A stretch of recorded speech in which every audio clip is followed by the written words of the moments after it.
So Frank, I kind of appreciate deer. My family has always deer hunted. Yeah. But I'm kind of lazy, truth be told. Yeah. And I'd just as soon not plant a bunch of food plots. Right.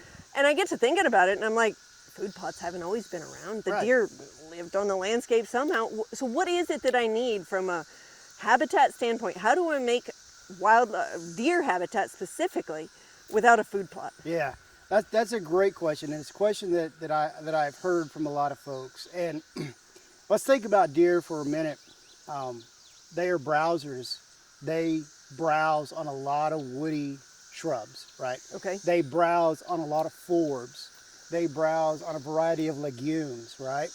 And so providing that over in a landscape scale, or even if you have a small property in a small scale, providing that is going to provide tons of valuable food resources for white-tailed deer versus, say, a monoculture crop field, a monoculture fescue field, or even a closed canopy forest. If we think about it, there's been some research done that looked at the effects on deer browse in a closed canopy forest versus one that's been opened up. And if you open up a closed canopy forest, you can expect up to, in some cases, 3 times more forage production for deer in that open canopy forest. And right here is a great example. This is a closed canopy site that you guys opened up. And you can see we are just surrounded by all kinds of grasses, but also forbs, legumes, and woody browse. These are the stuff that deer eat. We've got lesbidezas, we've got desmodiums, we've got this ash tree that's completely browsed off. You can see the tips have been completely browsed off. This browse is really their top food source for much of the year, is woody browse. So if you look at a closed canopy forest, much of that browse is above their head. They can't get to it, right? Because they browsed it off, and so it's up here above their head. The stuff that's unpalatable. The stuff that's palatable, they've browsed it off till it's too low and it really can't grow, and there's no sunlight to be able to regenerate it. And there's certainly no forbs, legumes, the broadleaf plants that they need, because it's just not there, because there's no sunlight. And so what we can do to manage deer without food plots is come in and open up our closed canopy forest, thin it, whether we do it with hack and squirt or whether we hire a logger to come in and get the process started for us. That's really going to kickstart our deer management, and is really the very first step in doing deer management on really any place that's got woods. Yeah, so that's interesting. When I think of like deer, and when we have deer camp, deer season, and the guys are all standing around, and so of course you harvest one, and then what do? You cut the rumen open there and see what they've been eating, right? And there's always this big discussion, and a lot of times, acorns really come up as a big part of that discussion. But what I hear you saying is like, I don't hear you saying acorns are bad, but I also don't hear you saying all we want is acorns, which makes sense, because acorns are just in that, what are they good from November or something through January? Some cases late September through maybe December, early January. That's an excellent point. That's a temporary food source that is super, super valuable for whitetail, but I think one in which we put too much focus.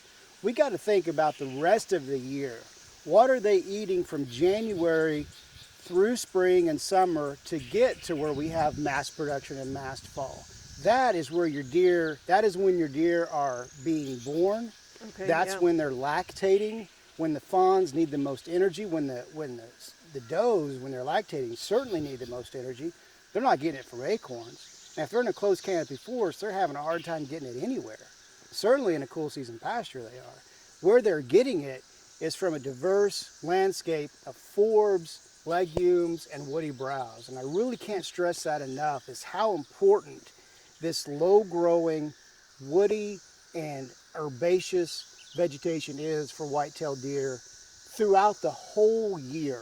Just taking out of course we have the oaks around for mast, which is excellent. So you've got essentially here, when we're talking about usable space, we tend to think about it in terms of Bob White, but usable space can be thought about with any animal. And you've got 100% usable space right here throughout the entire year, because you've got mast that will fall, the deer will eat. But for the rest of the year, what are they going to eat? Well, you've got it right here, because you've got lots of forbs, lots of legumes, and lots of woody browse. So it sounds like, when I think about deer, I'm always thinking about deer season, right? Yeah. So that's always the fall. And that's when I'm out observing deer the most. And I'm not one of those super dedicated hunters that watches them year round, right? Right. But it sounds like the focus should shift from what do I see them eating when it's November and it's deer season, or October and deer season. What do I see them eating, which is acorns, and that's good, no doubt about it. Right. Or my food plot, which is good, and that's fine, but that's not a year-round, neither of those are a year-round food source. So it's important to be recruiting young deer and have lactating does and all of that stuff. So that diversity of native plants is really what's going to give us that. Is that right? That's right. One thing to think about is your woody browse like this can be a year-round resource or food source. They'll browse on this year-round. Keep these shrubs kind of trimmed around, and they'll go, and there's a lot of woody browse that's not browse, like this white oak. It's not really very palatable to them, so they'll kind of leave them alone. But things like ash, elm, they really hit those hard. But then you move into your fawning season, when these fawns are being dropped. Well, first thing we need to think about is fawn survival. If we want to get a mature buck that we can hunt in a few years, we have to have that fawn survive. And if it's dropped in a closed canopy forest or a fescue pasture, survival still probably pretty high, but it's much more susceptible to predators than in a case like this, where a doe can drop it in this area right here that's full of legumes, full of woody browse, full of shrubs. That's an excellent place to hide a fawn. And then when she's feeding that fawn, when she's lactating, she needs high energy food. And all around her in this landscape is lots of forbs, lots of legumes, lots of woody browse. So she is full, she's content, she's producing high quality milk. That fawn has a better chance of survival, has a better kickstarter on life than a deer that's raised in a closed canopy forest where resources are actually pretty low. So we need to think about white-tailed deer from a year-round standpoint. And how can we manage for them, not only in that fall period when we're thinking about them, but when they're on the landscape 365, how can we best put that deer in the best position it can be to survive and to thrive and put on healthy antlers? Yeah, so it makes me think of, like, if there was a deer up here 20 feet away, a little fawn, I wouldn't be able to see it right now. Like, it is so covered.